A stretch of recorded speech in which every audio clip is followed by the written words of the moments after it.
just meat in the freezer. It's your tag, you hunt how you want. This is Okayest Hunter.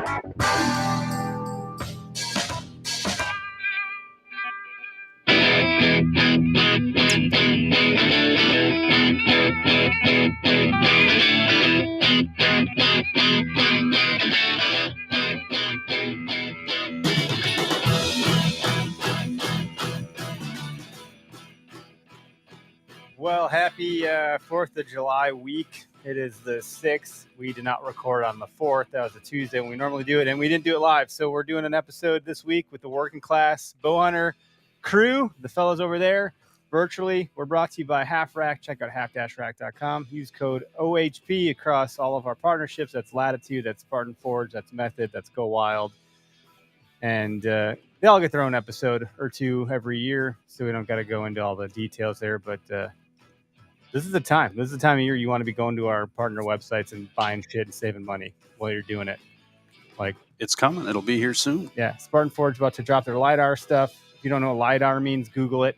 You don't want to hear me explain it, but it's basically like, you ever see a rat, but then you see like a naked rat? It's like, you ever see topo imagery, but then you see topo imagery? That's what we're comparing it to, as a naked freaking rat? Yeah, it's like Hills Without Trees. Is that a movie? The Hills Have Eyes? It's the Hills Without... Whatever. It's like you're going to see, crevices and cracks and all sorts of weird stuff you've never seen on terrain before. Because we're not talking naked. about your backside either. That's right. Latitude, they are about to launch their Latitude Carbon Series speed sticks. Stay tuned. We're getting those when they got them, along with the platform. So we're running the Method 2 saddle right now. I think that's what you have, right? Mm-hmm. Derek's the only one with the single panel one, right? Yep. I don't know what that one's even called. That's the Method 1? Yeah, something to that effect. Yeah. Anyway, check it out. Go Wild. They have everything. Go to Go Wild. Go log some time. Save some money on stuff. They got everything. So enjoy yourself. And obviously, Half Rack has all of the accessories you're going to need to make sure you're buttoned up for hunting season. Yeah. All right. Well, I think that's all I got for that. I didn't lose any fingers. This isn't the 9 Finger Chronicle podcast. This is the Okayest Hunter podcast coming at you from the cat litter basement of the Oconomowoc, Wisconsin. Anyway, what's up, WCB? What's going on, guys? What's up, guys? Thanks for having us. Yeah, what's crapping? What's up? Not much. I'm already like 2 bourbons deep because we just did an episode with you guys. So this ought to be real interesting. Sorry. Oops. Sorry, but sorry. Sorry, not sorry. Sorry, not sorry. Wisconsin guys drink more than Illinois and Iowa boys. I mean, so I've heard. I just think they have something to do. Like, while I'm recording, I have to have this, and it's not going to be water. I'm not going to do that. And beer gets cold. That might be, but you guys can legally smoke more weed than we can. Yeah, nobody wants to hear that on a podcast, man. But you guys can drink in the bars at like 14 legally. As long as you're a parent, yeah. No, so welcome to the Okayest Hunter podcast. Switching gears on you guys, bringing into our virtual studio. I don't know. You guys have come a long way from like your early days and have transcended a lot of stuff. You guys are the OGs. So to have you guys on our podcast feels like we're bringing like a bigger player on. So I feel like I don't even know how to be a host of this. Well, don't say that, but I appreciate you giving us like the credit, man. We appreciate it. I mean, I'll take it. Yeah, we'll take it, but like, but don't sell yourself short at the same time, man. Like, we just had an intern start, and I was telling them when we first started, we spent more time plugging what a podcast was than what we actually were. And like the first trade shows we did with our banner, it was mostly people like internet scowling at us, like, "What's a podcast?" And then by the time we got to explaining what it was, they're like, "Oh yeah, but we are." They were walking away, and we're like, "All right, never mind." Do you remember having to invite people on your podcast? They're like, "So do I need to come to you, or what do you mean?" They didn't even understand. Well, it wasn't even that. It was what is it? That's what it was. And then like companies being like, "Huh? No." We were like accidentally attached to a lot of threads from companies early on. That's like, "Is it worth my time?" And now all those companies have secondhand podcasts, I like to call them. So it's kind of funny, like the way the world of outdoor media has changed since we started. But which it really hasn't been that long. It doesn't feel like it. It's been going on. I mean, we're halfway through our 8th year, so holy shit, halfway through 8th year. Wow. And you guys do a lot. Like, talk about all the things you guys have going on, because like when I first met you guys, I don't know, when was that? Like 2016. I think it's like the year I got married. It was been like 26. Fuck, when did I get married? My wife. Oh, got shit. Oh, Easy. Yeah, you better He knows I'm what going it on is. year 7. I'm going on year 7. I just can't do the math on it. Come I on. can't do the math on it. I don't know what year it is Carry right now. the one. 2016-ish. Yeah, 2016. Yeah. Yeah. So, that sounds Yes. all right. somewhere in there. I remember I was at my apartment when I lived with my fiance at the time, my now wife, and I remember like running into you guys and like, whoa, look at these guys. And back then, you guys were in your house like we are now for us, but now you have like you've been at every trade show. You're on a trade show circuit. You have several podcasts on your network. You do a WCB shoot.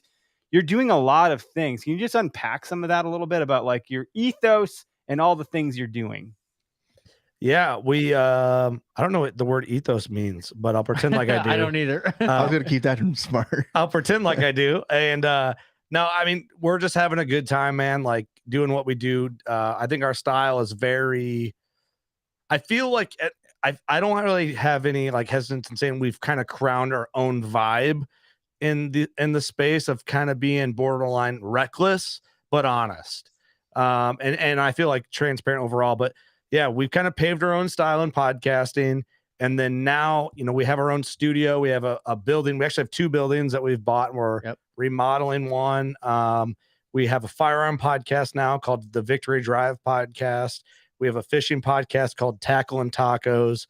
We have 2 sub-series, one called the CC Hunt Files, which covers about everything, but the easiest way to explain it is like the Midwestern guy wanting to go west, or / motivational series to accomplish like your hunting goals.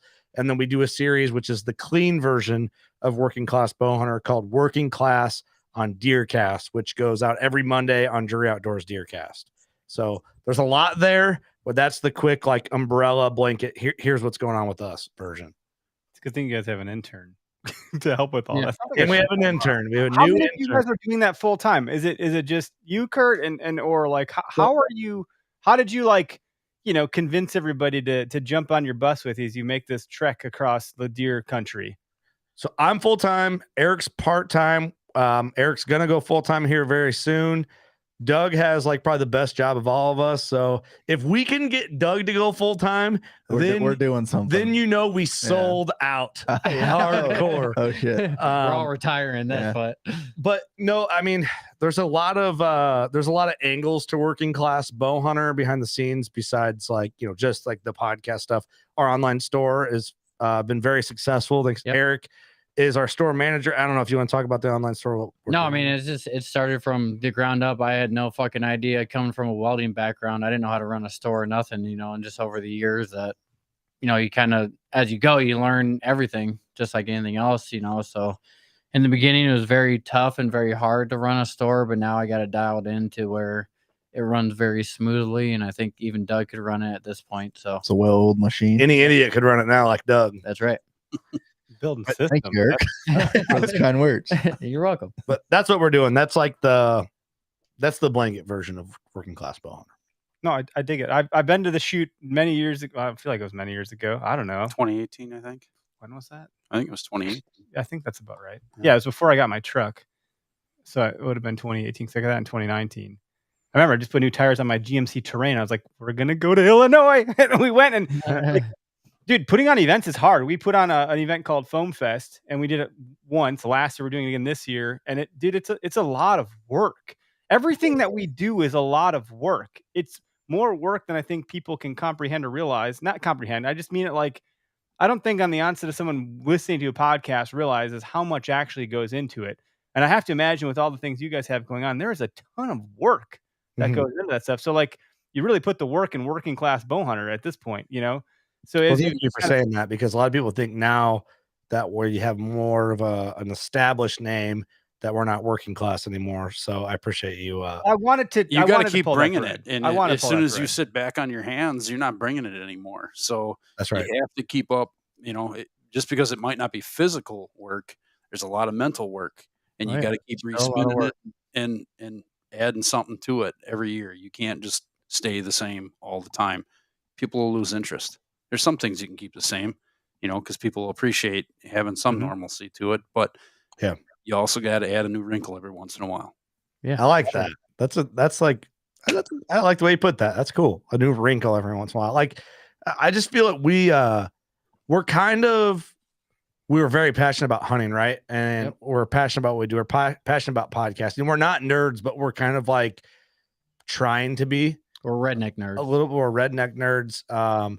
We don't really always look like hunters. I don't think I look like a hunter, honestly.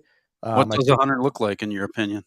Well, you know what I mean, like camo hat, boots. like when we walk around a trade show, it's like no one thinks that we look the least like hunters versus everybody else there, really, in my opinion. But we have our own vibe, man, and we're honest about it, and anything goes on our show, and I think that's why we've got some traction since the beginning, and that's what I think is our strongest quality, you know.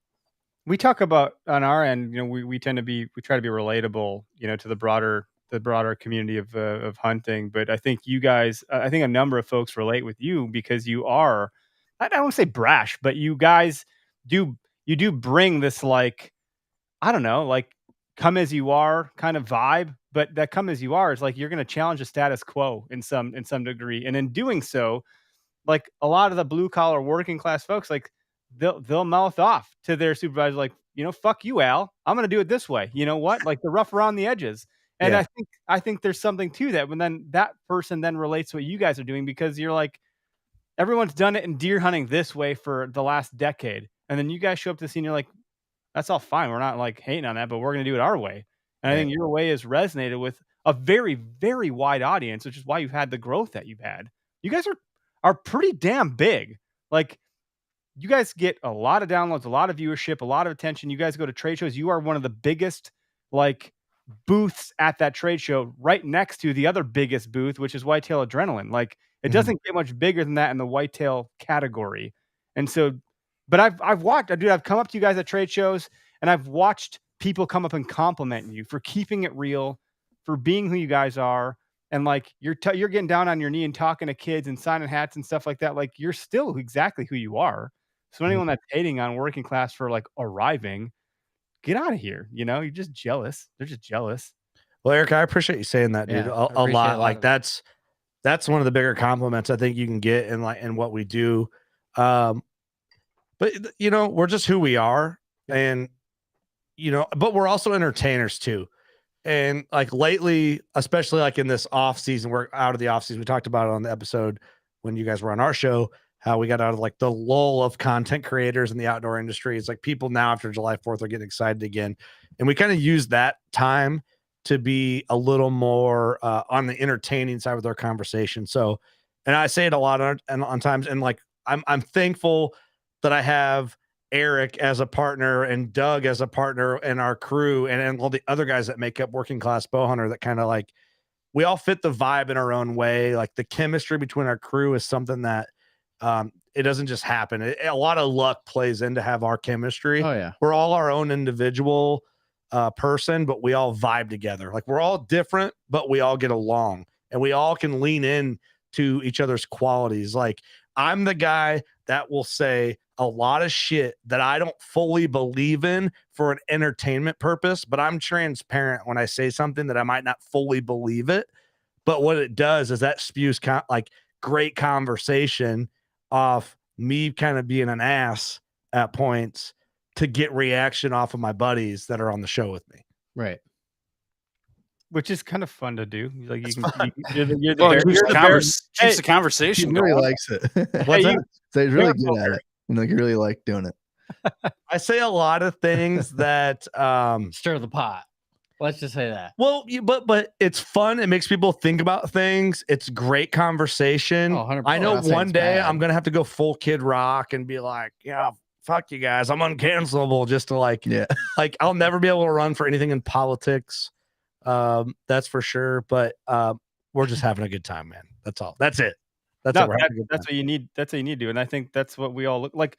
If you could bottle up deer camp, I think you guys embody a lot of what I would put in a bottle for deer camp, to be quite frank. You know, I think we think the same thing about ourselves to some degree, but our deer camps are different. And I think that's kind of an interesting point, is that every deer camp has its nuances, has its traditions, has its things. But at the end of the day, they're all deer camp. you go to and you come to expect certain things out of it. Like I introduced Malort to our deer camp last year. That was a terrible idea. That's a Chicago thing, isn't it? Yeah. It doesn't matter. It tastes like shit. I was like, hey guys, whoever doesn't fill a tag is drinking Malort. Well, no one Malort. It's like, isn't Malort like a mixture of all sorts of shit? It's terrible. It's dirty diapers, it's rotten wormwood. potatoes, and I don't know what else. It's disgusting. So like everyone's like, dude, I hate you. What? And I think we forgot the bottle at the cabin that we VRBO, so it's still there. So we did shots of Malort at the Illinois Deer Classic this year. Oh no, was that good, huh? I mean, no, it's not good. But if people are doing shots, we're down. I've never even heard of that. We did. You haven't heard? We of all it. did it. Me and Austin did. I have documented footage. Chris J has me on film taking a shot of Malort. Does it have booze in it? Yeah, not very much. It's like sock water. Did I do one? You'd remember it. You'd remember it. It's disgusting. Maybe I would. Maybe I would. If I did a shot of Malort, yeah, I you did a shot of Malort. Malort For sure. You're right. Yeah, it's not good. Malort. Isn't that a Chicago thing? It is. It's like you drink it because it's bad. But some people actually genuinely like it. And you have one buddy who must have no taste buds that likes that. Stay away from those people. Yeah, get new friends if you like that shit. It's liquid CWD in a bottle. They're like, it's not that bad. I'm like, you're a psychopath. That's what that is. So we're gonna serial killer. That's the guy that's going bow hunting with an air gun. Yeah, fuck that guy. Sorry, I don't know if we can cuss on your podcast. Yeah, not too late. They're all marked. Okay, good. We don't take any liberties. Eric ripped a hard F bomb. Our Eric, and I'm like, ooh, all right, yeah, we're saying the F word. Yep. Yeah, Oh, I didn't even notice. People squeamish, and it is what it is. We mark it explicit. We cover our tracks, and at the end of the day, if you can tolerate it, great. If you can't, I'm sorry. We are who we are. We have to be who we are and be comfortable with that. That's right. Sorry. So I don't know. Talk about like you guys have all these isms. You guys have wage brain, shoot your bow. You can't shoot a big buck if your wife sucks. Like what else? How did you guys like? It's just because you talk on a podcast so frequently, these things kind of bubbled up to the top, or like talk about some of the things you have that speak to who you guys are and how people like associate. I think most of our isms just came from Kurt just spewing random shit.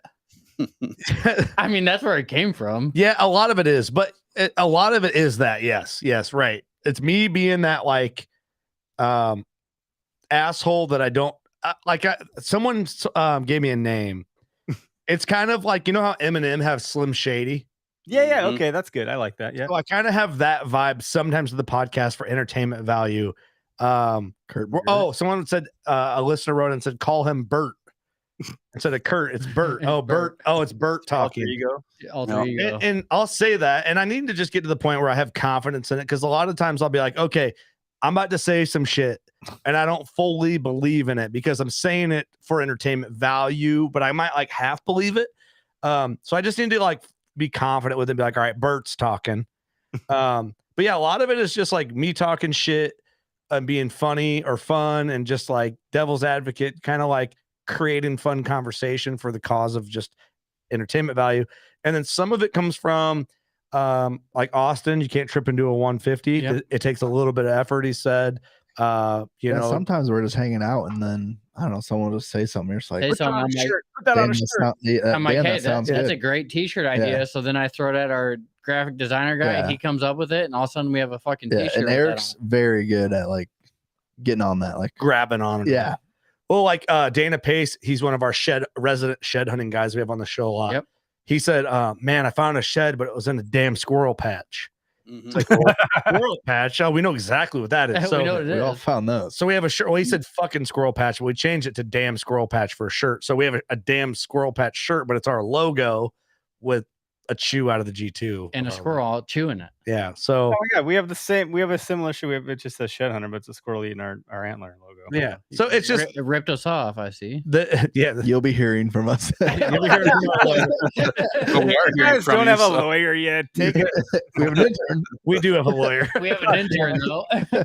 But it's the isms just come organically, Lord. man. I think that's the best way to do it. If you sit around and try and think of them, they might be good, but they're never going to be as organic as they are when they just come flying off your tongue with a little bit of confidence fluid in you. But your community is so exactly. strong that like your listeners know what you're talking about, and the fact that you're able to not able to, but like the fact that you sell merch that is the things that are intrinsically you guys.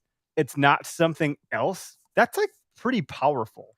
You know, I appreciate you saying that because that is also like one of the greater compliments I think we could ever get. And one thing I will say, man, like we might not have the biggest following, but we have a very dedicated following, and we're very fortunate to have that.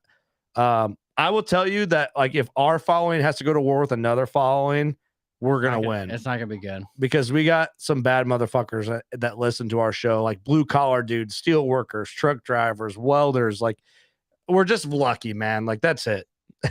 It couldn't have panned out any better for us, and we're just super thankful for it. So I do appreciate you saying that, man. I really do. It's noticeable though. Like that's kind of like you guys have. I say the word community. It's interesting because like I in college, I remember learning about the word culture, and it was the professor's like, you can't define this word. I was like, watch me. And then she's right because she's smarter because she's a professor and I'm an idiot.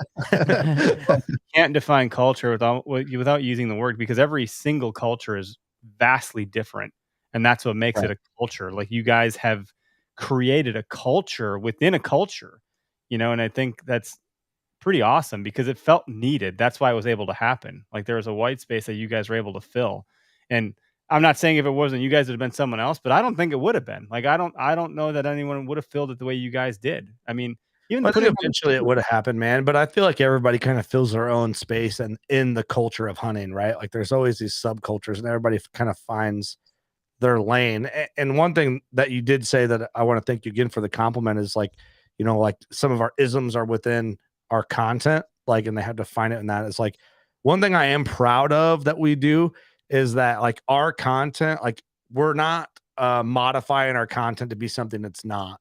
Like we've always just gave you what we do and what we are. Like we're not doing something to get cheap interaction. If that makes sense. Like we're who we are. If you don't like it, then don't like it. Yeah, and if you don't, that's fine. Like people don't have to like everything. You can't please everybody. Right. You're not gonna. That's right. So if you do what you do, like people are gonna buy into it, and then like those are your people. That's why you have a good audience. This is why like you have the ride or dies or whatever you want to call them, blood in, blood out. Like people that subscribe to Working Class, like they but I don't listen to hardly anything. Like I listen to audiobooks by and large, and then usually it's actually recently it's about parenting. But when I listen to podcasts, there's a handful that I tune into, and I enjoy your guys' podcasts quite a bit. And I've actually been listening on YouTube because I enjoy watching it. That's been a new thing with the way. I don't know how long you guys have been doing it that way, but I've enjoyed watching it. Like you guys had Huntworks on, who just changed his name to Unnotched. You guys had what's his freaking name? Jacoby. Yep. Yeah, I'm a whitetail guy. Yeah. Yeah. Tapped into the TikTok guys for a minute there in the off season. Crowd. Dude, I've been really getting fed a lot of TikTok conspiracy stuff because I find it highly entertaining. I'm not like buying into it, but I love the conspiracy stuff. The entertainment value is high. It's just really high. Like the lady freaking on the airplane, and they think that she's I got into that one recently. Man, conspiracies just eat me up. Eric, by the way, thanks for listening to us on our worst platform. Right? You look at our YouTube numbers, you're like, who the fuck are these idiots? Yeah. We should cancel the podcast. Yeah, like I'm 2 days away from deleting our YouTube. Hey, we gotta thank our listeners. You think TikTok's bad? Go on YouTube and then watch the comments pour in. YouTube is like a whole different freaking machine and beast. It's like not us, bro. No one sees our YouTube. Oh man, like we got antis that see our YouTube, and I'm like, get Susie out of the comments. Susie, get the fuck out of here from California. What are you doing in here? Susie, I don't know how you tripped into this. Dude, bro, I killed a fucking giraffe and didn't get a single death threat. Yeah, dude, we're hoping to make it on CNN. I'm like, dude, Eric slaughtered this innocent giraffe. I'm like, I'm just kidding. I didn't say that in anything, but like, I got more shit for it than you did. Eric, you probably had enough people saying it already. Well, Doug kills a bear and gets more shit on social media. On me everywhere. Eric kills a giraffe and nobody cares, but no one gives a fuck. I'm borderline. I'm gonna revamp our YouTube, dude. I'm gonna put some reels up that just say like, poacher kills giraffe. There you go. Everybody will be on that one. Redneck. No, but whatever. Like, so actually, what I want to ask you, because like, I have a really hard time not going the business route because I'm probably more passionate about business than whitetails, and it's a close 1-2, like depending on the time of year. But one thing I was curious about, like Kurt, you have been doing, and your crew has been doing more like big game hunts, Western hunts, so forth. And like you had a video drop where like you had some altitude sickness kind of sink in. Like, what has that been like being the working class guy from the flatland of Illinois? No offense. No, to these mountainous regions where like now you guys are in a totally different element. You're in Africa, you're in, I don't know, Montana, Wyoming, wherever you're going. Like, what has that been like? And how has that been to navigate as the working class guys that you talked about, where people are like hating on you? Like, talk about work. You want to talk about work? Let's talk about work. Let's talk about freaking hunting in the mountains for example. Like, what has that been like for you guys, A, personally, and B, from a business standpoint?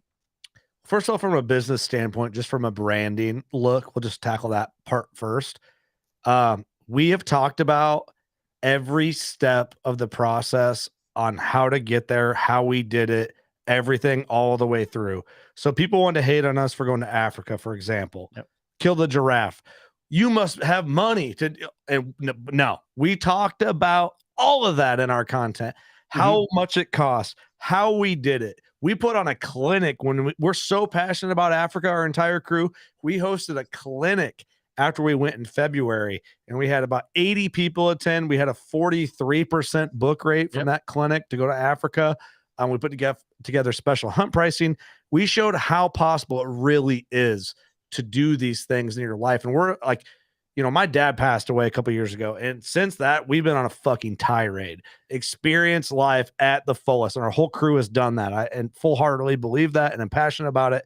This stuff is possible. It's how bad do you want to get there? So if your goal is to kill an elk, okay, you can go do that. You can go elk hunting. What goal do you have in that process? You want to go to Africa? Here's how to do it. If we've done it, we've talked about how we got there. So anyone that wants to hate on that, first and foremost, doesn't really follow our content, because if you did, we guide you through how we did it, or we turned around and made an opportunity to make it easier for you to get there to go with us. Well, and not only that, but we've been talking about doing these hunts since we started this podcast, before we started this podcast. And guess what? We just started doing these hunts 4 years ago. You know, that's when we really dove into it, you know, so it's been 4 years before that we were talking about it, or even before that. So it's like, it might not happen overnight, but these goals are, you can do it. You can follow our library and see how we've gone about it. So I just wanted to cover that full transparency, because people see our name and then see we went to Africa and then automatically assume Jim Shockey money. And I quickly realized this. We have someone like, oh, you're the OKS hunter. You're only supposed to shoot spikes. So heaven forbid we shoot something larger than a spike. Like, that's not the message. Well, tidbit, listen to our episode, because that's what we cover with you guys. Like, I'm so glad that we covered that with you guys, because it kind of, for me, it opened a new light to your branding. Yeah, and we did the antler logo because it's different, and we wanted to draw some attention in. Like, literally no other brand in hunting has a fucking 6-inch antler for their logo. Yeah, different. That's all that is. It's meant to pull your attention in. So that's the business side to cover that. Like, that's we've laid it out, you know. So I hope that answers the business side of that question. I'm glad you did, because you know, it doesn't feel achievable for a lot of folks. Like, it feels out of reach. It feels like out of state, or expensive. I got to fly there. I got to fly meat back. I got to drive. There's so many layers of like logistics that go into that. But when you break it down Barney style, and you guys are showing that as a working class hunter, you can do this hunt, that's something special. And I think if like the positioning is, as a working class hunter, you can do these things, that changes the dynamic a little bit. It's not, oh, you're working class, you should be able to do it. No, you're working class, you can do it. Not that bad. Well, not only can you go one time, if you do it working class style, you're going to go 4 times. Exactly. And we're going to break that down for, you know, don't go over there and think you're like, you see Jim Shockey, right? When we think Africa, Midwest guys growing up, you think Jim Shockey, Africa, you see all the shit he kills. Well, and I want to stop you right there, because I thought that at one point, 100%, because I never actually, like, would I love to go hunt Africa? Absolutely. I never fully looked into it. I never did my homework. I'm just thinking, shit, it's going to be $30,000 to go over there and hunt.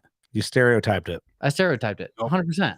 Yeah, you think of like what Safari Club International, like, I got to go bid on this with an auctioneer present at an event. And like, I'm a business owner that makes millions a year. Yeah, and it's going to run up as high as it can, because all that money's going to conservation. And I'm just a dumbass. I never looked into it. So, and actually, once we looked into it, I'm like, this is totally doable. It's not bad at all. Well, we'll tell you this, and any of your listeners, guys that are listening, if you guys really want to go to Africa and you want to see like if it's possible, and you can take your wife with you and she'll have a great experience, My wife didn't want to come home. That's most of the interaction. But if you guys want to go and bring your wife and whatever, and want to just get some information, that's it. Just reach out to us, and I guarantee we'll get you the best price with the best guy you could ever go with. 100%. I will say that with so much confidence that if you get a hold of us, you'll be in the best hands. You'll pay the best price, and you'll have the best fucking experience you could have, man. It was full throttle fun from the time we landed to the time we left.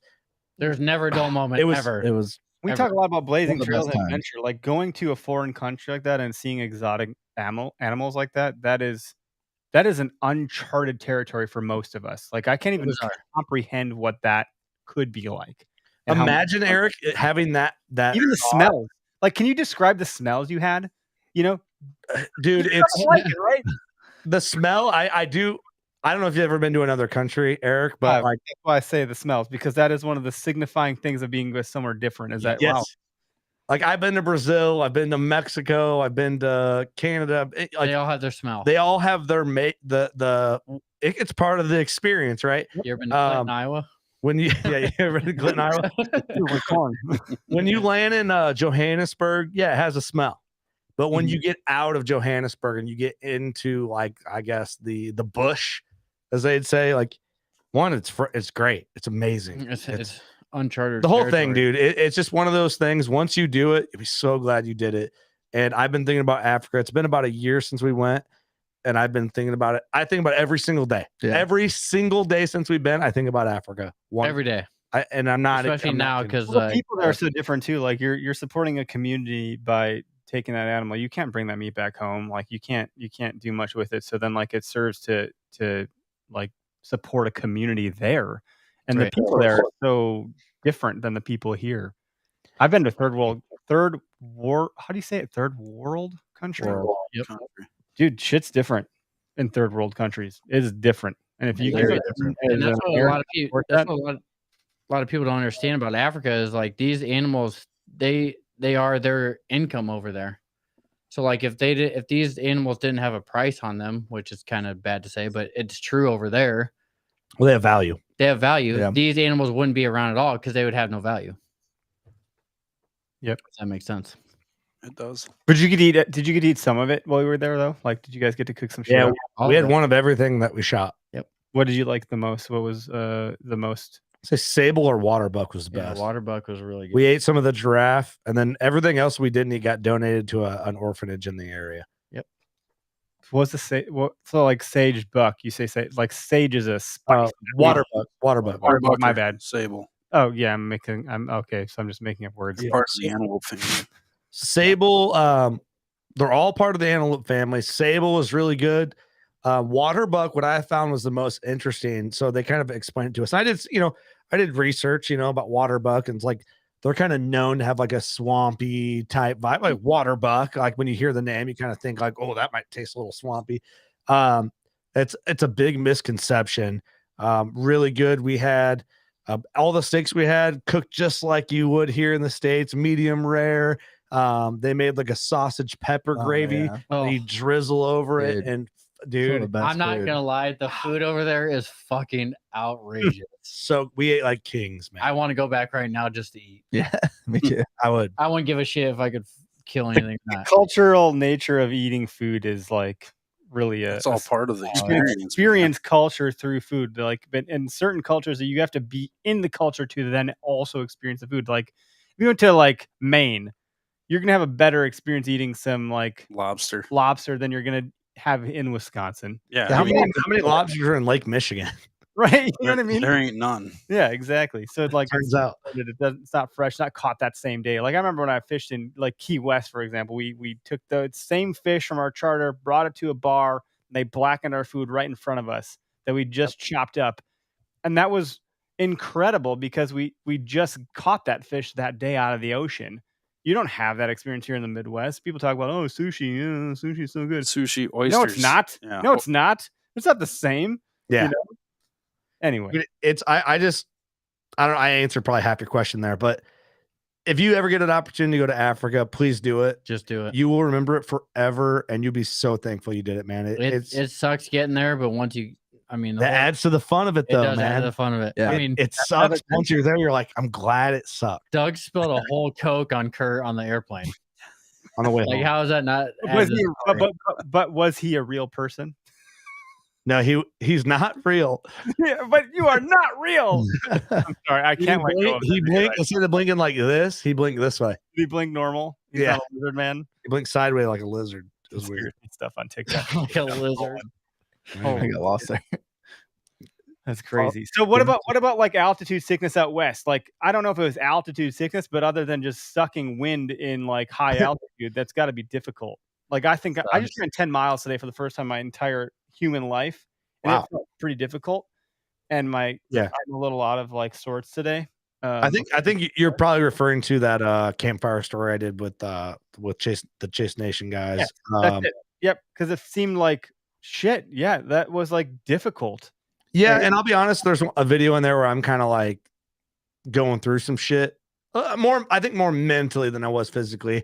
And I showed these guys that video. I'm like, man, I kind of want to show this video because it shows me being vulnerable, but I never posted it. And you guys are like, you should show that. And You should. that's one video that I did give to those guys to put in that like docu series that they do called Campfire Stories, which I think is a beautiful series that they do. But I sent them that video, and I'll be honest, I kind of regrettably sent it to them.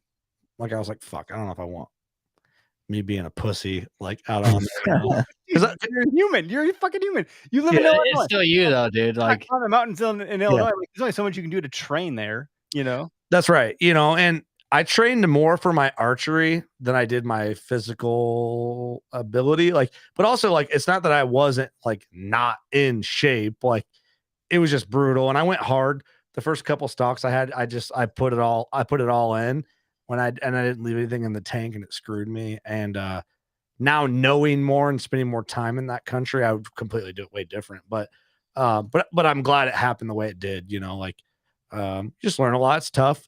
The elevation's a different game. We camped up there, so I never got a break from it of being like high up on top. It takes time to acclimate to that stuff, and if you don't have that, like you're acclimating as you're hunting, so it's tricky.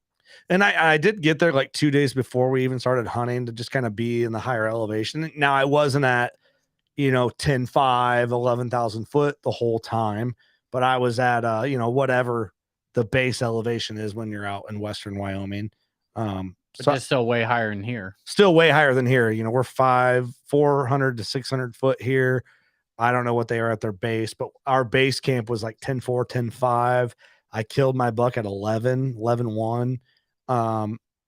So yeah, that's tough. It takes a lot of, you have to have your mental toughness kind of has to be on par a little bit there. But it was a great experience, man. Like, I would never trade it. I'm glad it happened exactly the way it did. I wouldn't go back on it at all to be like, oh, I wish this would have happened instead of this. Like, everything that sucked should have sucked, Yeah.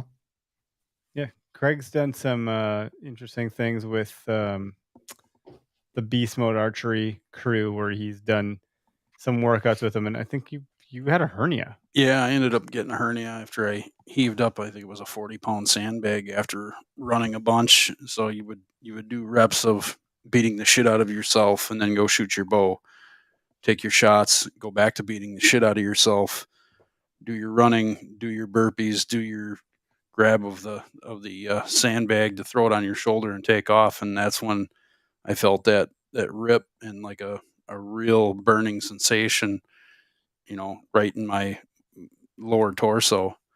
And it wasn't pretty. I ended up going to one more class and muscling through it. And I just happened to be taking a shower, and I looked down.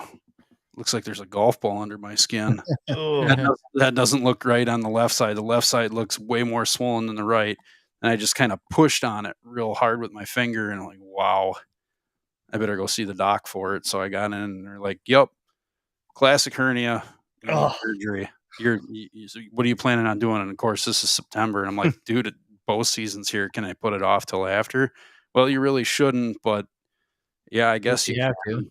Yeah, so I made it through bow season, and then I think COVID ran through my house, so I had to put the surgery off another month. That's just when they could get me in, and I got it done like in spring, right before turkey season last year. So Damn, yeah, and then back out and killed a couple birds. So that was good. my man. Damn, Crazy. So like like popping out.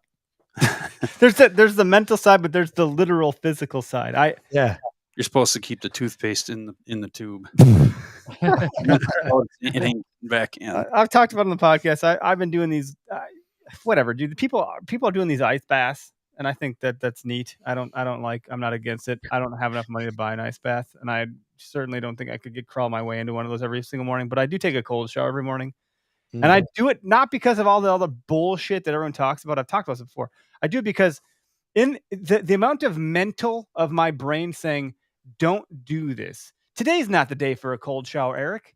You can do a hot shower and it feels great. You need to turn that dial. And it's at that precise moment my brain saying, "Don't do this thing."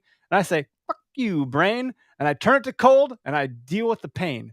Because it's very unpleasant. Taking a cold shower is not fun. You want to jump out. And I do it for at least a minute or 2 minutes, depending on the day. And I'll and then it's a whole nother conversation. My brain, like, might do 1 minute. Are you a pussy? Are you gonna do 2 minutes? You little bitch. Like, what are we gonna do? And but then I like will do that, and it's interesting to like mentally say I'm in charge here of the body. The brain is in charge of the body. The body is in discomfort. The body's trying to say, nah, bruh, you don't got to do this hard stuff. Just take it easy. You live in 2023. You don't got to be taking cold showers anymore. You don't got to run 10 miles. You don't got to run anywhere for life. You can take a car. And I just keep telling my brain, let's do hard stuff because that's uncomfortable. And if I do hard stuff, I make one hard decision and everything else that day is easier. Work is easier. Parenting is easier. Everything else is easier. Parenting is easier when you're shivering like a dog shitting fish hooks. Yeah, the cold shower is nothing compared to when my kids are with me. But like, if I consider going out west, I don't have a good way to train for high altitude stuff. I'm gonna put on and no one does. There's a lot of. Here's the thing: a lot of people are not going to agree with this. Sometimes you just got to go.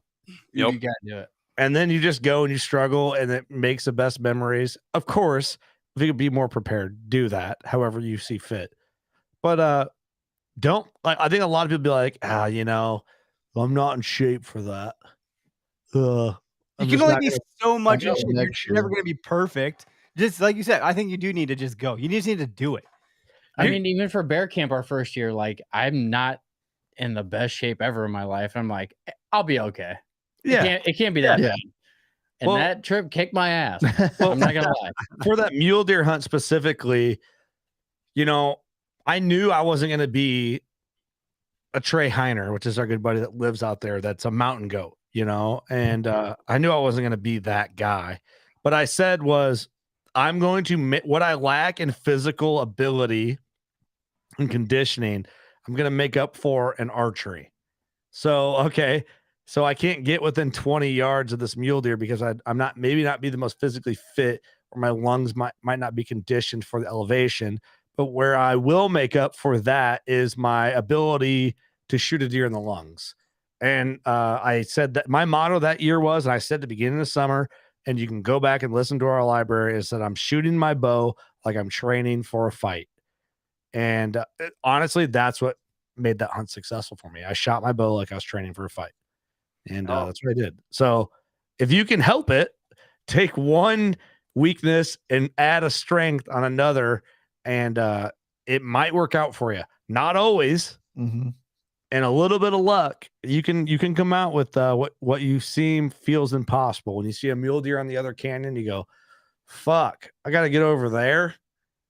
That's a long way, and it's really steep, a lot, up and down, a lot on the way over there. Maybe you can cut some distance off that by being able to shoot really fucking good. But like Eric said, like he was like, I don't even know how to be prepared for this. No one does. No, you can never prepare yourself enough to go on that hunt. You just go for it, dude. Just go for it. Like a bear hunt's the easiest hunt you can do, and it still kicked my ass. But like, it's not the easiest hunt you can do. Not out west. No, but you're getting your feet wet. You just got to go do it. Here's the thing. It's sorry, Greg. Go ahead.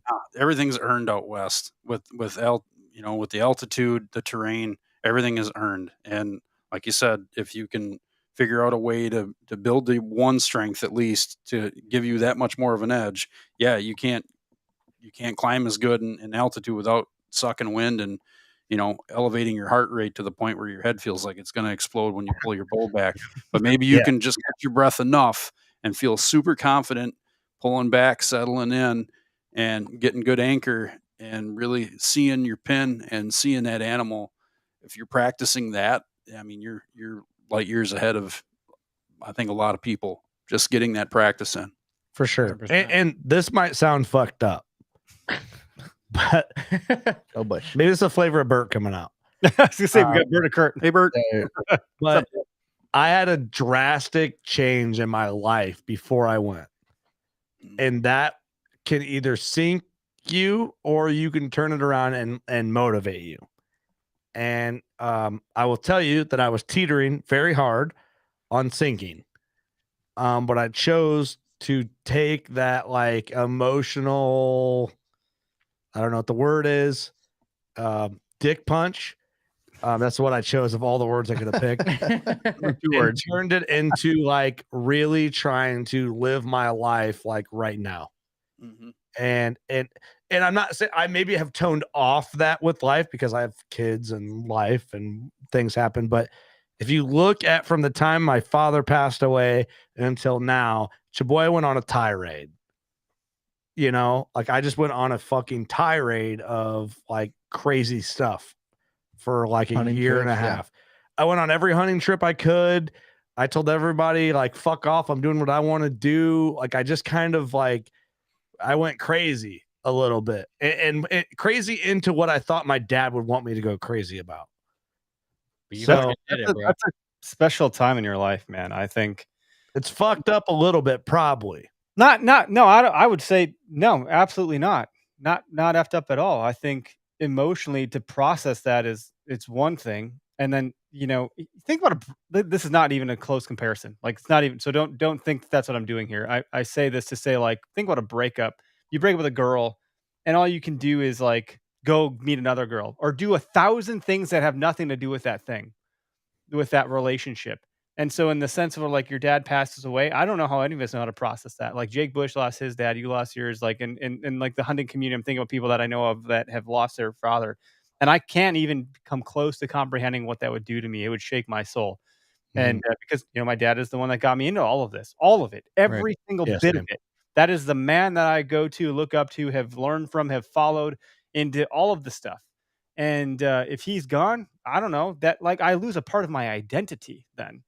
And if that happens, you're kind of like, grappling for some sense of identity through that human. And if they're not there and you're thinking about what they would say or do or want you to say or do, yeah, I think you'd go deep into it, hardcore, like you did. And I think that was the absolute right move. But I hear you when you say you're teetering, because that could either totally wreck you because you don't have that person anymore, or you could totally go the other direction and say, like, because I don't have you, I need to do this to not, not do it in vain, so to speak, right? Like, I need to make it worth it because you would be proud of me if you were still here, That's and then you add kids into it, and that's a whole nother mix. Like, that's a whole different equation.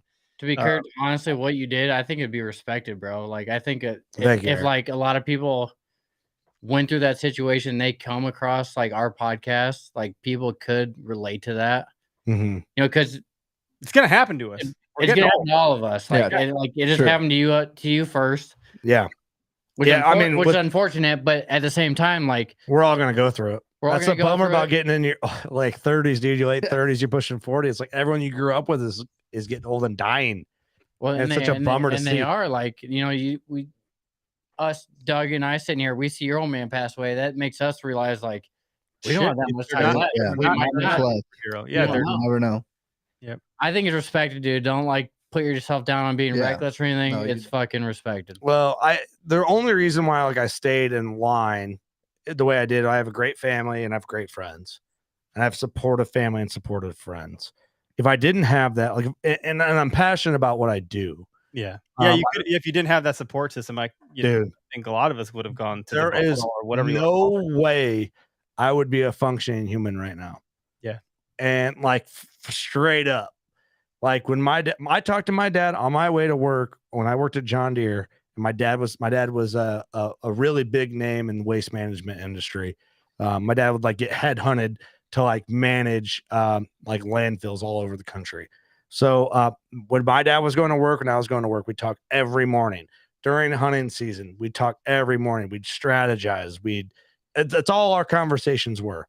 Hunting, what are we doing? Where are we going? How are we doing it? Where are we hanging the set? That, like every day. And then all of a sudden, gone. So for me, it was just I just got suplexed, you know? So, but yeah, if I didn't have this like structure system. Talk about words we don't know, Kurt. I don't know what the fuck suplex means. Suplex is when someone grabs you from the waist from behind and flips you over and you land on your neck. Got it. You go upside down. We're talking wrestling moves you get that back from from the Steve? Stevie Moon days. Here we go. I'm an old kickboxer MMA fan. So all right. You get suplexed, which is not a great time. Your shit just gets fucking, you're dizzy. You don't know what's up from down and you're all over the place. Right. So I just have a great support system of friends, family, and a good passion. If I didn't have that, dude, I'd probably be, I don't know what the fuck. I don't know. I'm saying the same thing, dude. I talk to my old man every day. Yeah. Morning and night. Like, I mean, it's not. I hope your dad lives to be 100, dude. You know, I hope everybody's dad and mom and dad live to be 100. My dad and I talk about the most is deer hunting. Like everything ties back to deer hunting. Like I don't outside cherish of it, dude. I'd never wish that upon anybody, but it's I'll tell you, the better memories you make and the more conversations you have with your old man, especially, you know, your mom's too, but your old man, it normally hits different when you're right? when you're a guy. Yeah, I'm it's sure. Yeah, you know, it's the man that you've mentored your being around. Yep. Just have great conversations, spend good quality time, and when he's gone, you will feel okay about it. Now, that being said, I think I could have another 20 years of cherished moments with my father and his grandson and his granddaughter. Yes, that really. Dude, that's the part that I can't, like, I I'll start crying out loud on this show. Is my wife was pregnant with my son Clyde when my dad passed away. That's the part that can't. That's yeah. I'll never give that back. I'll tell you a story that I don't like to tell, and then I want to get off the father. When my dad was on his deathbed, because I had time to like process it, and there's some hard decisions had to be made that I hope nobody ever has to fucking deal with. That still to this day kind of mind fucked me a little bit. When my dad was on his deathbed, incoherent, I guess would be the term. My wife is pregnant. Like my dad died in April. My son was born in July. So his second birthday is coming up. I put my dad's hand on Sam's stomach and I was like, it's a boy. I know it's a boy. And we didn't know the gender. And when Clyde was born, I saw his nuts and I freaked the fuck out, dude. But it was almost like, because I never met my grandfather. I never met my dad's dad. And when my son was born, I'm like, dude. So in my head, I have this mental mind fuck that I'm going to die before my son can have his son. Just the way, like generationally, it's happening. So I'm like, I'm not going to lie if it don't fuck with me a little bit. It's a way to put things into some strange perspective. And it is, as a parent, you start to see the world differently. So like you have a certain viewpoint of your parents and you become a parent. Suddenly that viewpoint changes completely because you're like, well, I'm a parent and you are a parent. You were just a dude. You were just a fucking guy trying to do the best you could. Now I'm that guy doing the best I can. And now I'm thinking about like how you did things versus how I'm doing things. And it's an interesting perspective. And so for Father's Day this year, usually it's like, what do you want? What do you want? What do you want? I'm like, I don't want anything. I don't want a damn thing. I want I already got everything. Yeah, just hang with your fam. That's all you can ask for. My kids. So I was like, let's get our kids a bow and arrow and let's get them some new fishing poles and let's spend the day shooting bows and catching fish. And that's what I want for Father's Day. I want to make memories. I don't want shit. And so I didn't get a damn thing, which I'm very grateful for because what I did get was my kids shooting archery and catching fish. And that was special. And that's why I love the outdoors and hunting because those are indelible memories that can't be replaced, that you're building legacy. So talk about like people coming into the hunting industry and so forth. It's up to us to keep these kids into it and they look up to us. And it's our responsibility now. Yeah. Yep. And you're right, Eric. It totally changes when you have kids. I mean, I never even thought about like passing the hunting, the fishing, everything down. But once that kid pops out, you're like, it's my time. Yeah, it's more than me now. Like I'm not the center of the universe now. It's something different. And yeah, man, I don't know. Like there's some passage on the internet going around about if you're having a bad day with your kids and they're because don't get it twisted. Like I have my days where I'm like, you mother, I can't believe you piss in the garage floor today, or whatever the hell it is. Because there's always something. Oh, yeah. There's always them days where you want to throw them out the window, but you don't. But the message is, if you're, let's just pretend you're 80 and you got to go back in time to today, whatever today is happening.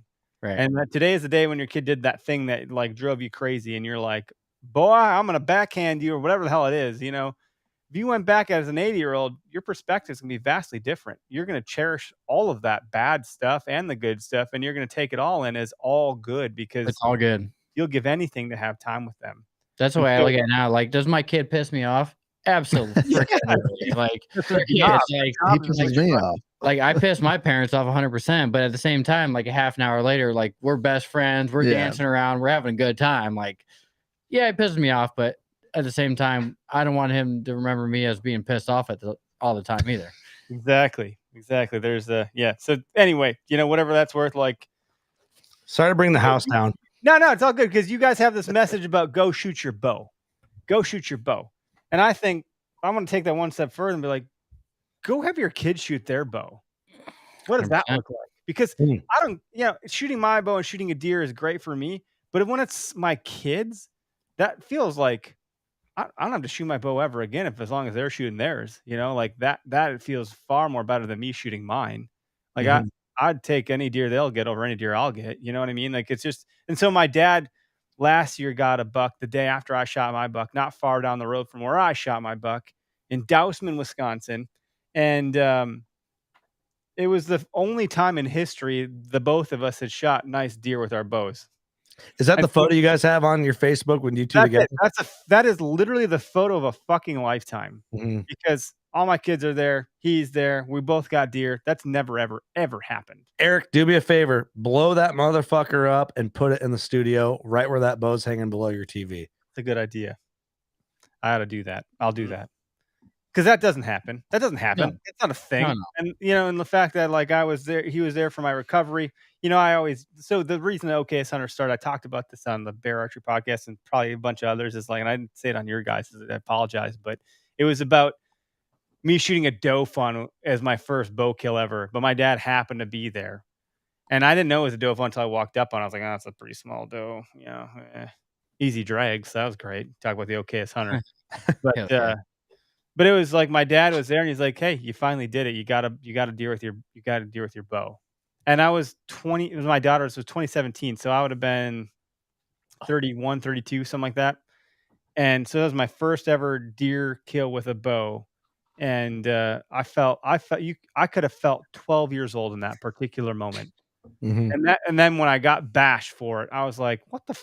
You got bashed for it? That was it. That was where it all started from. That's when the brand started right there. That was when that brand started. And I was like, Doug. I didn't mean it. Doug. Yeah, people are like, my dog's bigger than that. What's wrong with you? You killed Bambi. You're like, what the are you thinking? Like, that was my first bow kill, That was a pretty special moment for me. And my daughter had just literally been born like weeks prior. I put on the top of my SUV and with the tarp and strapped it down. I was pretty proud of the whole entire thing. Also knowing like I'm a grown man that just killed a doe fawn. You want to know what meat tastes really good? Yeah, but dude, everybody's done that.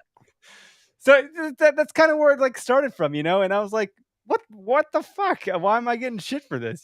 So that's when it kind of, and it didn't start as OKS Hunter immediately. It started as like, I had all these ideas of like humble hunt. And I was like, well, there's some chick called Humble Hunter. So I'm like, that ain't it, and whatever. So that's where it came from. But like, this legacy that we're talking about, passing tradition down from dad to son, from grandpa to dad to son to daughter to whatever it is. Like that's why hunting is so damn important that the antis will never ever comprehend. No, and it's a cultural thing, but too, it's like, man, what if my kids just aren't into it? So that's possible, Yeah, I'm not going to force them. So far, they're doing pretty good. Will that crush me? No. No. Like I'll just hunt more. I'm kidding, but More for me. more. But you know, what do? It's a family affair normally. But you know, I don't know what the fuck. Hey, if they don't, you always got the boys. Hey, I'm That's with right. you boys. Here's the thing. It's like hunting camp. I grew up with a hunting camp, a very unique hunting camp. Yep. I'm very fortunate. And that's what we're creating here. That's what you guys are creating there. And our kids are going to be able to come to the studio, and your kids are going to be able to come. Well, Eric's kids are going to be able to come to the studio.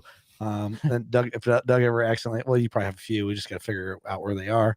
And then, like, this can be hunting camp, you know? Like, Well, and that's like with my original hunting camp. I still want to take my kids down there when they do a hunting camp. They just do it with their families. oh, you now. still have access to it? I mean, when they're hunting, like at night after the hunt gets over, we can still go down there. They still Okay. have a party every weekend. So, Oh, I Like- didn't know that. yeah. So I'm like, I still stop down there at least. It's always during second season, so it's both weekends. So Yeah. I usually try and stop down one Saturday every weekend just to, Yeah, I grew up there. That's where I cut my teeth at. for sure. Is it weird? Like, do you walk in? Does it like smell the same? And Oh yeah, it's like at the 'cause, cabin, you know, on, camp cabin always on had like a stilts. smell or feel. And It smells like plywood, dude. It's a cabin on stilts because the property floods. oh, So it's just plywood in there, and there's a wood stove with 4 kitchen tables where everyone played cards and drank beer, and like that was our childhood. I want to do that. I love that. It's awesome. My childhood camp was an old soils testing lab that we took over, and we just stayed in that. So yeah, it had smells. It had smells. Yeah, I remember That's like the thing that brings it back. It's the smell, though. It is, you're right, You Eric. walk into that cabin and you're like, Well, Eric hit the nail on the head. He's like, "What it smell like?" It's like at first it's kind of like, "What do you mean?" Oh yeah, I know what he means. yep, You know, got that smell, like Clinton, Iowa. Clinton, Iowa. Don't ever go. Greg came to our deer camp once, and our deer camp is interesting because I've recruited people to join our deer camp over the years. Now that I got people that are my friends that hunt, because a lot of them didn't. It was just me, and my dad that started it, and Greg cooked a pretty good freaking slow roasted meal for deer camp that one year you came, Greg. That was awesome. I keep trying to get him to come back here. He's like, nah, I don't know. I got other things to do around here. And I'm like, That's a great impression. Honestly, though, I mean, You're just missing the mustache. right. Well, this year's situation was different. The only way I was keeping that permission is if I came back during rifle season, and you had to do doe control. I had to do doe control because he had over 40 deer coming into that field every night, and that's kind of a problem. And it turned out fine. I whacked 3 of them opening day. It's no big deal. But You want to see some funny? Not a Well, bad obviously, guys, like our YouTube of the oak. What do we call it? The OK's Hunter Show, or We'll See How It Goes was our first season. Greg had some blunders with shooting a bow out of a blind. yeah, it was bad. Didn't help that I drop tuned my bow on the basement floor and screwed up the cam and messed up a cable, and then I had to It drop tuned. Yeah, drop tuned. I did that on a mountain. That's hilarious. Yeah, you did. It goes from a nice radius cam to a big flat spot in it, and the cable gets razored off, and now they got to order a new cam from the factory, and I don't know, it took like a week to get there, and you get it back and you're excited to have some new parts on it, and it didn't shoot the same. I was struggling to get everything back into tune. And then on top of it, I've never shot at anything out of a blind before. It's always been wide open or out of a tree. I'm always used to climbing a tree, throwing up a stand and sticks or a saddle platform and sticks and a saddle or whatever. But it was a different experience, and I should have got a taller blind, long story short, because every time I release an arrow, that cam, the cam in the limbs would jump up, tag the top of the blind. It sounded like a shotgun going off in the blind, and then it would throw my arrow trajectory off. And then 2, I think I was rushing some of the shots because I was literally at eye level with some of these deer. And one I shot over, and the other one, I'm not sure where the arrow went. I found them this spring when I went out there scouting, and those deer, they got away scot-free. And then I got redemption with the rifle during gun season, and then during late season I took 2 more with the rifle. So I cleaned house on some of them. The farmer was really happy, and then he had another couple guys come out and shoot. I think we took 8 deer total off that property, and we still didn't put a dent in it. So I want to go in there. Yeah. Yeah, y'all ever trying to come to Wisconsin for any hunts? You just hit us up when you're in. It sounds just like my farm, but I can only draw maybe 1 doe tag a year.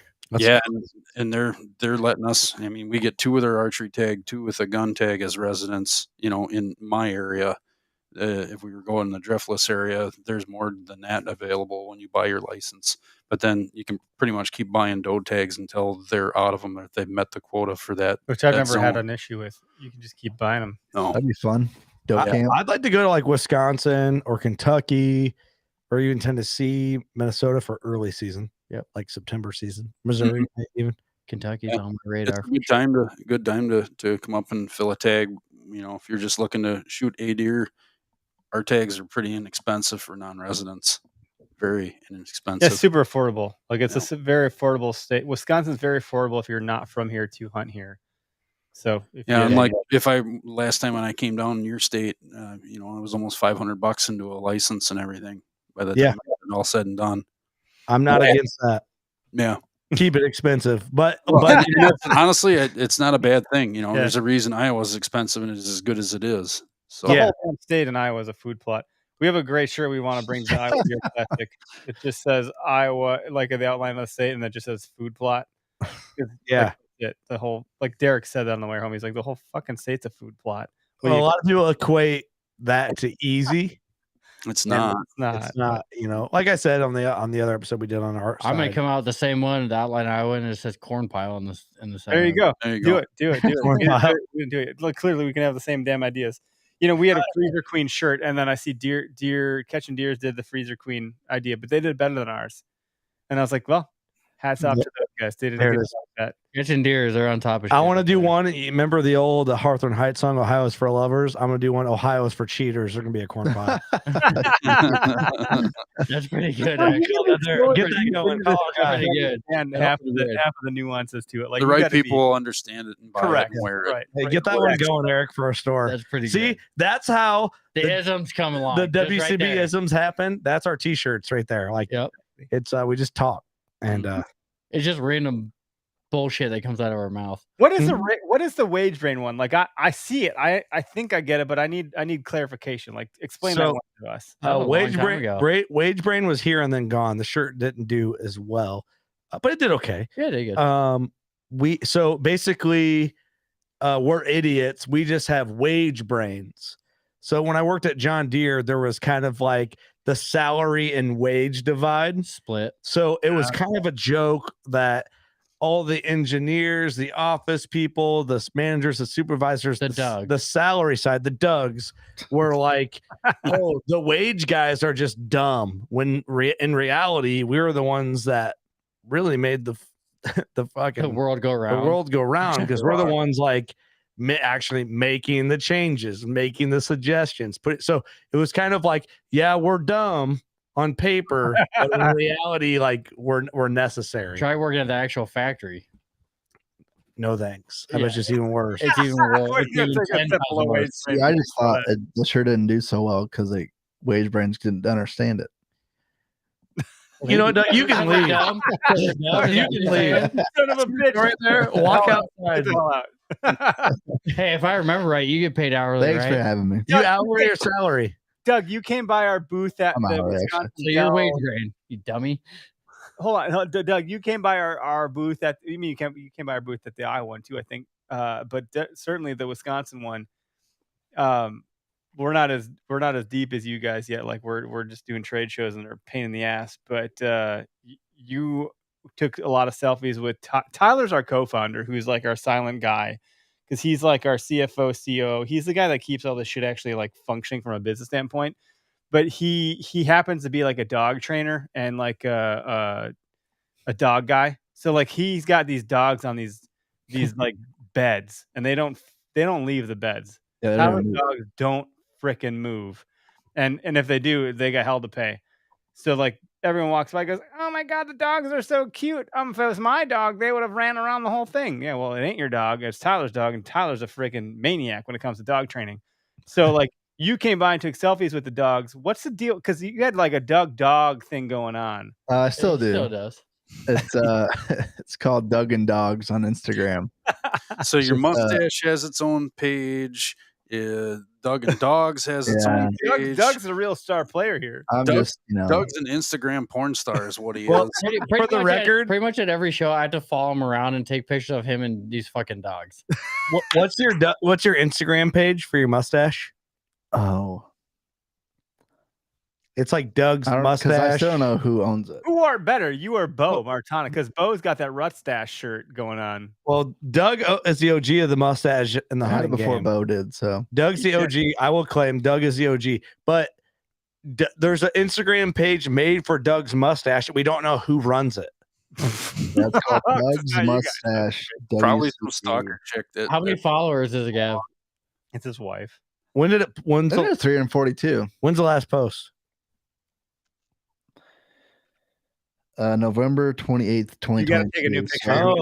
So whoever take a picture of mustache tonight. Yeah, whoever owns that needs fell off. Let me see the page. What's the last photo of your mustache? So I actually don't own this page. Can you take a picture of your mustache with some beer foam in it and then tag that person, whoever that page is? And see if they post it. Tagging that. I think we know who it is. Who is it? Who do you think it is? I think it's Larry. Larry McCoy? Yeah. Let me see. I want to see the page. Or Ryan. Oh, Hauser. Hauser. You just got to do like all sorts of different foods and beers in your mustache, like peanut butter. I love Doug's mustache. They, them. I'm Doug's mustache. What's up? Hold up the camera. Hold up that one there. Oh. Everyone go follow this right now. It actually has 342 followers. I'm impressed. Switch over, Jordan. There you go. There it is. Doug. Is this up close shots of Doug's He's drinking beer in the background? That's perfect. But I don't get it. Is one of them is my camera angle. Like that's my video angle of Doug. Or is it? I mean, the internet's a pretty powerful thing. And one's Birds of Iowa. With great mustache comes great responsibility. Okay, hey. So, but the dogs one is interesting because, like, Tyler's got his dogs trained pretty well, and you were like, well, that just started because I mean we've been to so many trade shows. You see, and Doug's obsessed with fucking dogs. We'll drive to every trade show, and like, if there's a dog walking down the sidewalk, he's like, "Oh, can we pull over and pet it?" I'm like, "No, Doug, we got fucking priorities." No, Doug. Dude, it takes 2 seconds to pet a dog. I don't know why you're so mad. Every time, that's like a mean dog. And then one day I just thought of like, you know what? Doug get a picture with dogs. No. Doug fucks dogs. What's that scene from The Hangover? Doug. Gotta get my best friend. Yeah, I got that one a lot growing up. Yeah, I'm sure. Growing up. Or teach me how to Doug. Well, we'll know if that Instagram page, the mustache page, gets posted. We'll know whoever is listening to this episode. We know they listen to both OKS Hunter and WCB. And WCB, yeah. I thought it was funny at the time, but now it's like I don't think someone should own the rights to my mustache. Well, it's a Instagram. They haven't posted for over a year. Well, it's a shitty mustache, so who cares? Yeah, you know, Greg's coming up on you. It's probably Greg over here. Look at this. You started Greg. Greg's is just darker. So Greg, that's inherent. I'm doing like 100 things. So Greg shows up here. I'm doing 100 things. I'm like typing, clicking, doing stuff. Greg and I have had like 4 conversations. I've not looked up yet at Greg's face. I finally look. I'm like, whoa, dude, he jumped up like a cat on a hot tin roof. What the happened to your face? That thing's fucking 3 miles wide. He didn't warn me. I just like saw it, and I was like, whoa, man, what is this? You know, business going on. Sound like my wife. We need to have a measuring system for mustaches at trade shows. Ooh, I think you should do a design of a shirt of like just the mustache, but then you show all of like the way you measure the mass, the tying length, the turkey spur measure. It's like dimensions on it. Yeah. Like you're measuring. We need to have a measuring system for mustaches at trade Eric shows. looks like he could have like. You look like you could grow a pretty gnarly stash My too. mustache is disgusting. I watched it on the damn TV show that we put out, and it protrudes so far out. Did you have snot like stuck in it's it? Just not Pizza okay. chunks, cheese. My mustache is not a pretty sight. It's not favorable. So it's got to be accompanied with a beard. Otherwise, it's not okay. I don't like it. I don't like it. The OKS mustache. I think you got a good upper lip. Yeah, good upper lip there. You got those bird lips. You got to suck that syrup. Anyway, guys, Jesus, let's bring the plane in for landing. How do you? Jesus. Like, how do people find a working class bow hunter? Like, what should they be doing now, today in 2023? Like, what do we want people to do with Working Class Bow Hunter podcast and Working Class Bow Hunter? Google it. Just search, Google it. You'll find everywhere you need to go. But we also have Victory Drive, Firearm Podcast, brought to you by us, and a fishing one called Tackle and tacos. It's kind of a lighthearted yet serious spin on what we would consider a fishing podcast. So mixing it up WCB style. And CC. And CC on Files, Working Class on Deercast on the Drury Outdoor series. Yep. But if you just Google us, you can find all that shit. It's easy. We have a store. We have a about us page. Everything. Yep, and we support the about us page, guys. What's that? You gotta have the about us page. That's what people care about. Yeah, that's right. The contact us and about us pages. We also have Doug's mustache wax if you want to check that out too to make yourself. Is this a product plug? Nice. Are you making a product plug? Time out, Kurt. How long have we had this product? Since beginning of trade show season last year. Okay, ATA of last year. When's the first time he's plugged this product? Right now. Well, the first time he used Nick Munt and Michael Waddell to plug